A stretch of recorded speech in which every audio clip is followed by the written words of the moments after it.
privilegiado.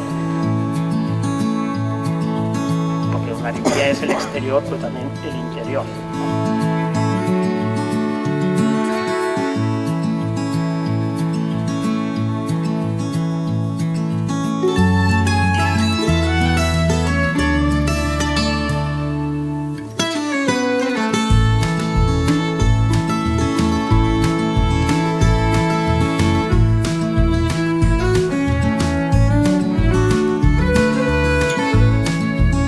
El personaje que se asienta en Hondarribia de la familia Palencia es el bachiller Juan Núñez de Palencia, y probablemente la reconstrucción de la casa pudiera corresponder a esa época un poco anterior. También comenté que la dueña anterior era Masa de Puig, y de ahí pasaría a su nieta, que es la que casa con Palencia.